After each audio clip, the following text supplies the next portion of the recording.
Hello everyone, कैसे हैं आप? आई होप आप सब अच्छे होंगे।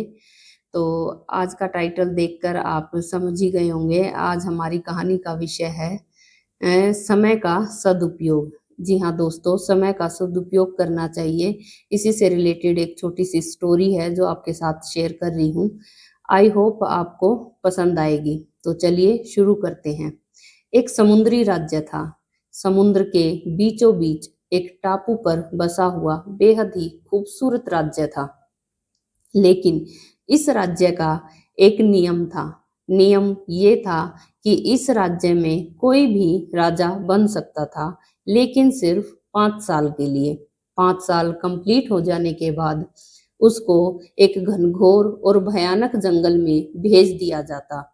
इस जंगल में जाने के बाद कुछ ही दिनों बाद उस व्यक्ति की जंगली जानवरों द्वारा मौत हो जाती थी। इसी तरह कई राजा उस घनघोर जंगल में अपनी जान गंवा चुके थे। लेकिन राजा बनना सबका ख्वाब होता है, तो हर व्यक्ति का ख्वाब था कि वो राजा बने।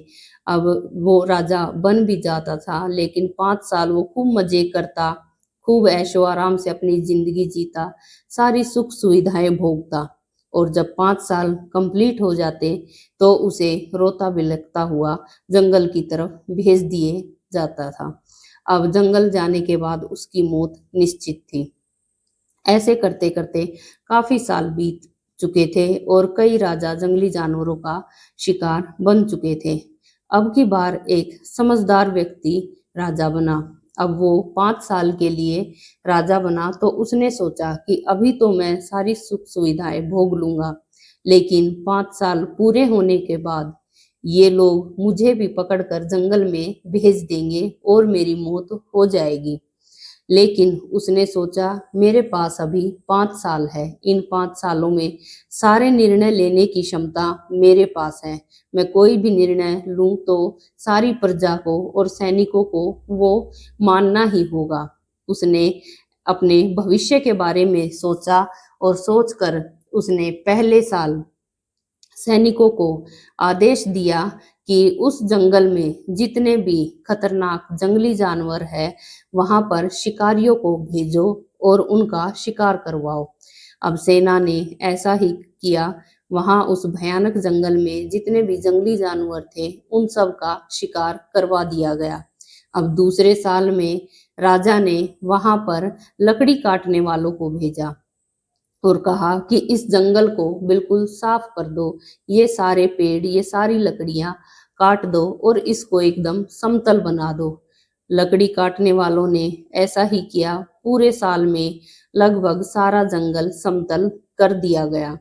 अब तीसरे साल उसने वहां पर किसानों को भेजा और वहां पर खेती करवाई कि वहां पर जाओ, अच्छी अच्छी फसलें उगाओ और वहां पर मेहनत करके अपना खूब अनाज उगाओ। तो तीसरे साल वहां पर बहुत सारे किसान पहुंच गए और उन्होंने अपनी खेती शुरू कर दी। अब आया चौथा साल। चौथे साल में राजा ने वहां पर कुछ घर, कुछ महल अच्छे अच्छे बनवा दिए। अब वहां पर एक अच्छी राज्य की व्यवस्था हो गई थी। इसी तरह राजा का जब 5वां साल आया तो उस भयानक जंगल को तब तक राजा ने एक सुंदर से राज्य में बदल दिया था। अब उस भयानक जंगल की जगह वहां पर एक सुंदर सा राज्य था जिसमें सारी सुख सुविधाएं थी। वहां घर थे, महल थे, खेती थी, खाना पीना था। वहां पर हर सुख सुविधा थी। तो इन 5 सालों का उसने बड़े अच्छे से इस्तेमाल किया और वो 5 साल पूरे होने के बाद बड़ी खुशी खुशी उस जंगल की तरफ चल पड़ा, क्योंकि अब वो जंगल नहीं था, वो एक खुशहाल राज्य बन चुका था।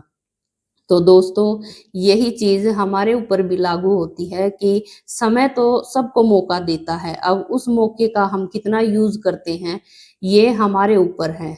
अब या तो हम वर्तमान में मजे कर लें, अपनी कंफर्ट जोन में रहें, अपनी सुख सुविधाओं को भोगते रहें, या फिर भविष्य के लिए संघर्ष करें, ऐसे निर्णय लें जो हमारे भविष्य को सुधार सके। तो ये हमारे हाथ में होता है कि हमें वर्तमान में आराम से अपनी जिंदगी को काटना है या वर्तमान में संघर्ष करके हमें अपने भविष्य को उज्जवल बनाना है। तो ये सब हमारे ऊपर डिपेंड करता है। तो आई होप आपको ये छोटी सी स्टोरी पसंद आई होगी।